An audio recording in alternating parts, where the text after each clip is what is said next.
Okay, nagbabalik po tayo mga kababayan. Magandang gabi po.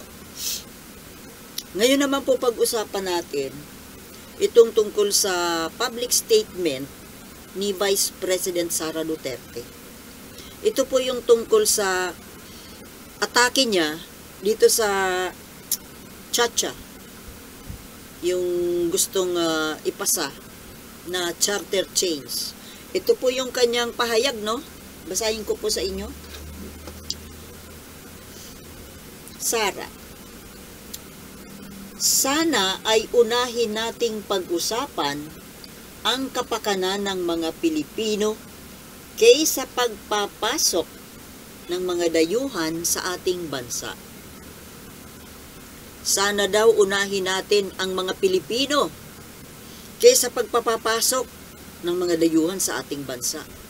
Well, mga kababayan, look who's talking! Ha? Sara? Ano yung pinagsasasabi mo? You're so hypocrite! Plastic! Sino ba ang nagpapapasok ng dayuhan? Di ba kayo? Ikaw nga nag-aral ka pa ng Chinese para maging smooth ang communication mo sa mga inchik. Nakipag-sisterhood ka pa nga sa, ano ba yun? Haiyan? Fujian? Sa isang probinsya dyan sa China. Tapos wini-welcome ninyo yung mga Chinese nationals dyan sa Davao. Mayroon pa nga akong consul kayo dyan May international airport pa. At sino ang mga pinapapasok ninyo dyan? Mga Chinese, di ba? Hindi ba dayuhan ng Chinese? Chinese mainland. Chinese from the mainland. Yan ba sa ginagawa mo dyan ninyo, dyan sa Davao, na pagpapasok ng mga negosyanteng inchik? Balita ko sobrang, ang dami ng investment ng mga Chinese dyan, mga negosyo dyan sa Davao, dyan sa inyo. Mga Chinese, di ba? So, ano itong sinasabi mo na unahin natin? Unahin natin ang kapakanan ng mga Pilipino. Tama naman yun Very correct. Kung totoo sa kalooban mo. Ito nga ang tanong sa inyo Kayong dyan sa mga Duterte dyan sa Davao, sino ang wini-welcome ninyo dyan? Sino ang mga kaututang dila ninyo dyan? Di ba mga Chinese from the mainland? Well, para sa inyo kasi mga Duterte, ang Pilipinas, probinsya ng China. Kaya, kung magkaganon, kung ganon ang isip ninyo, hindi nga sila dayuhan. Hindi sila dayuhan. Di ba lang? Kung magsalita, para bang ano to? Parang masyadong concerned sa kapakanan ng mga Pilipino. Concerned ka mga talaga, Sara? Yun yung DepEd, hindi mo inaayos. Kung ano-ano ang pinapasok mong issue, ito pinapakialamon mo yung Chacha.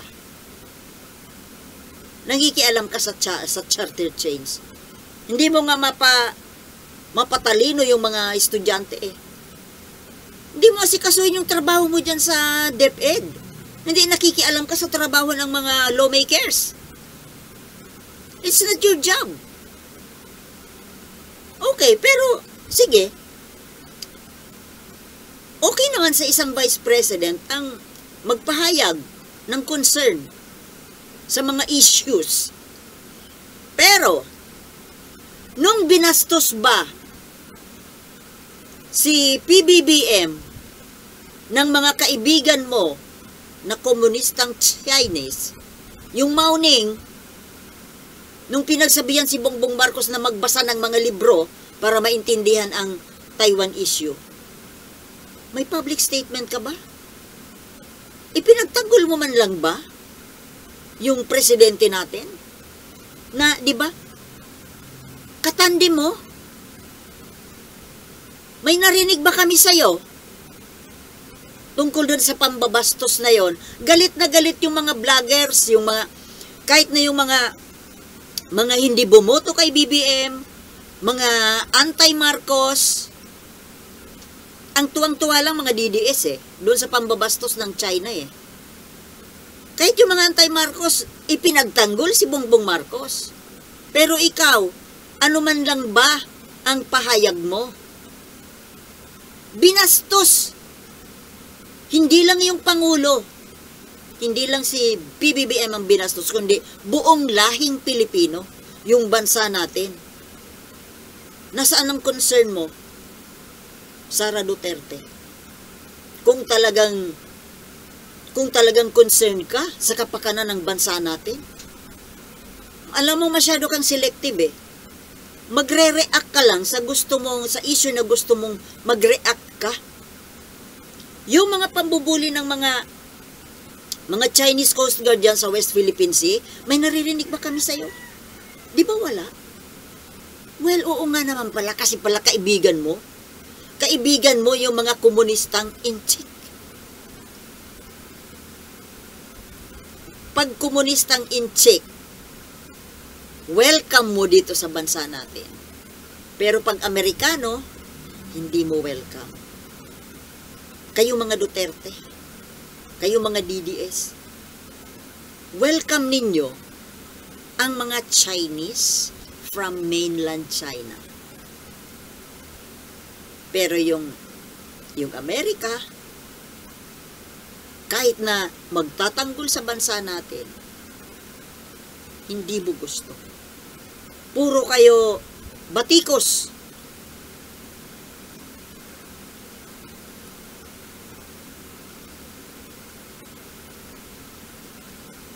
Babatikos ka lang kapag gusto mong batikusin. Ngayon, bakit mo binabatikos ngayon ang charter chains?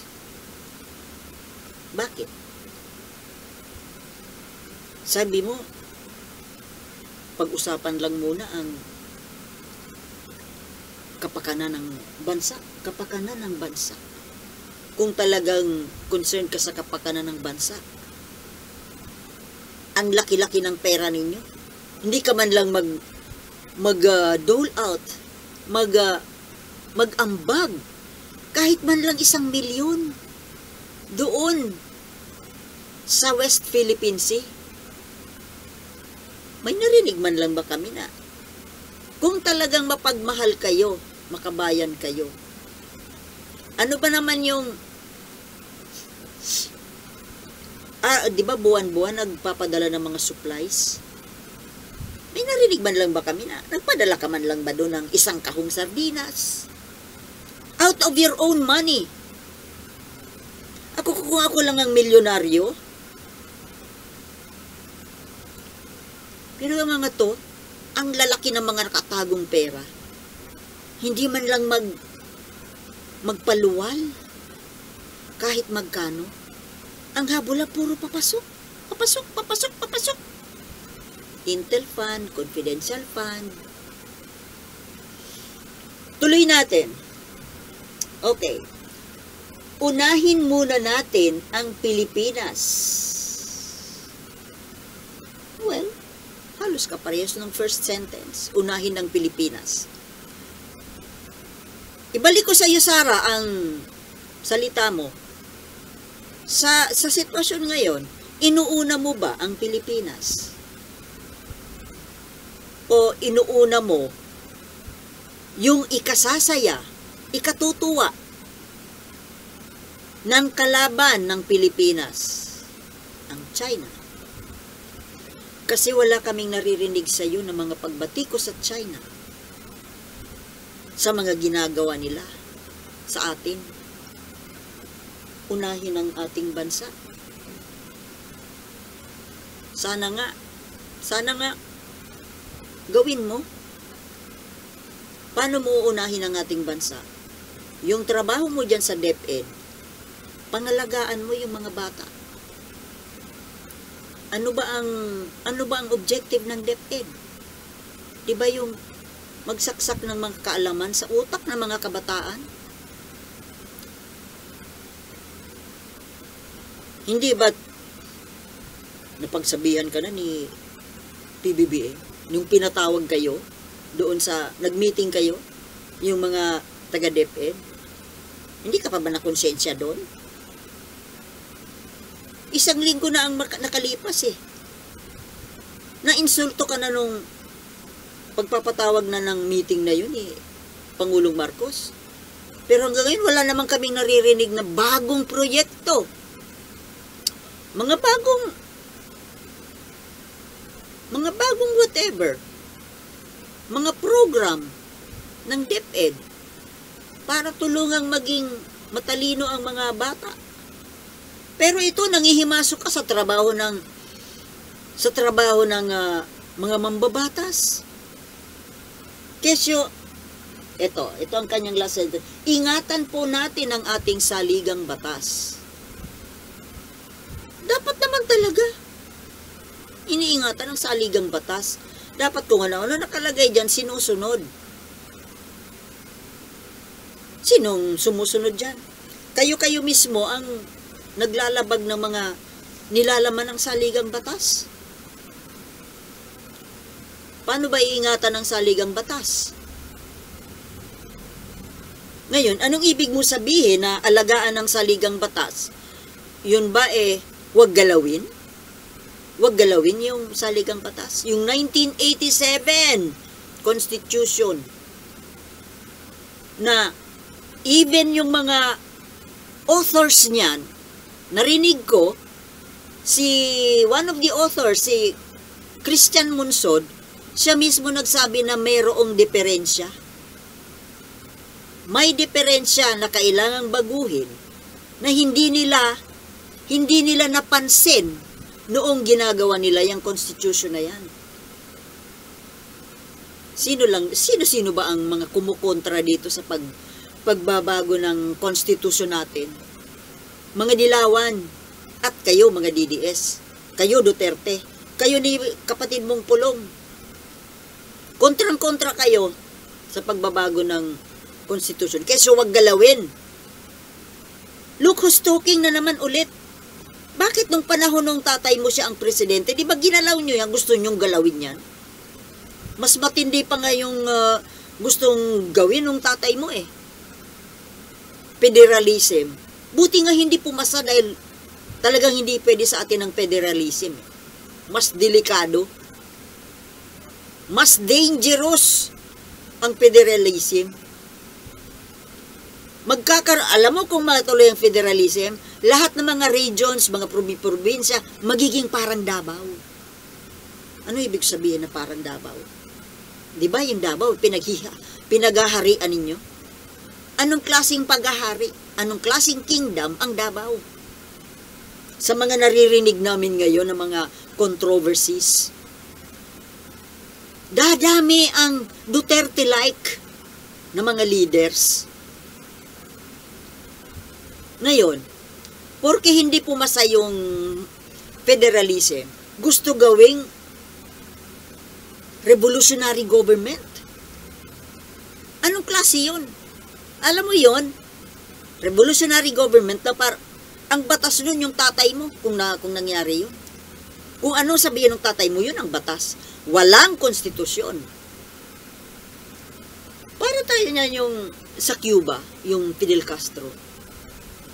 Pero yun, may constitution yata yun eh. Communism yun eh. Revgov. Yun ang gusto mangyari ng tatay mo. Panahon nyo ng tatay mo. Panahon ninyo, gusto ninyong baguhin ang constitution. Ngayon na porke Marcos administration ang gustong gumawa niyan, kumukontra kayo. Hypocrite. Mga hypocrite. Plastic kayo, mag-aama. Nung kayo ang nakaupo sa Malacanang, gusto ninyo palitan ang Constitution. Ngayon na porke hindi kayo nakaupo sa Malacanang, bawal. Ingatan ang saligang batas. Meron ngang mali dyan. Di mo gets? Or kinukontra mo lang kasi hindi ka na magiging Pangulo. Dahil kung magiging parliament, Hindi ka na magiging Pangulo. Alam mo, buti nga yun eh. Hindi ka maging Pangulo. Yan, tahasan kong sinasabi sa'yo, buti nga hindi ka maging Pangulo.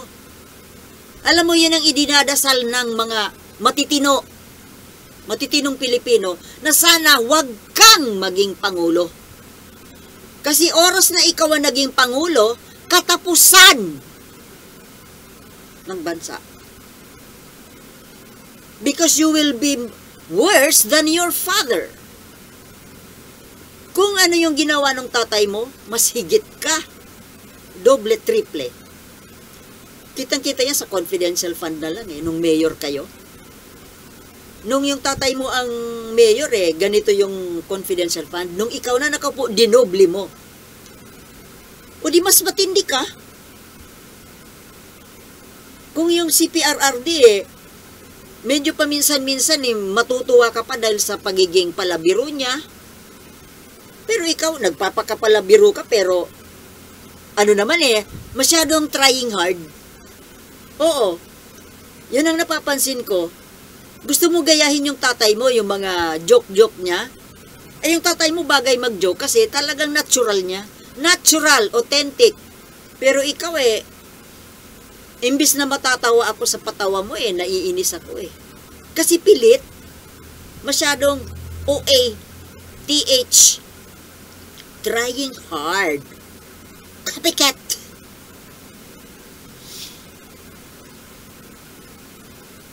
Ano, Sarah?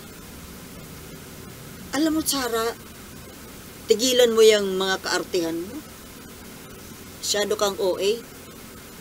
Nagkukunwari ka na, magpapalabas ka ng mga ganitong mga public statement, akala mo naman kapanipaniwala. Walang naniniwala sa'yo. Meron siguro. Yung mga DDS, mga Duterte supporters, yun, mga tanga na tagasunod ninyo, yun ang naniniwala. Pero doon sa mga matitinong botante, mga matitinong Pilipino, wala namang naniniwala sa mga pinagsasabi mo. Mga unahin nating pag-usapan ang kapakanan ng bansa. Wow! Lukus talking. Sarap pakinggan. Sana totoo. Unahin muna natin ang Pilipinas. Wow! What a statement! Sana all. Ingatan ang saligang batas. Ingatan mo. Mauna kayong mag-ingat sa saligang batas. Kayo ang mga lawbreakers. Kayong mag-aama. Diba? Ang kapal. Ang kapal ng mukha magsasalita ng mga ganito. Walang naniniwala sa iyo. Walang naniniwala. Puro mga labas sa ilong.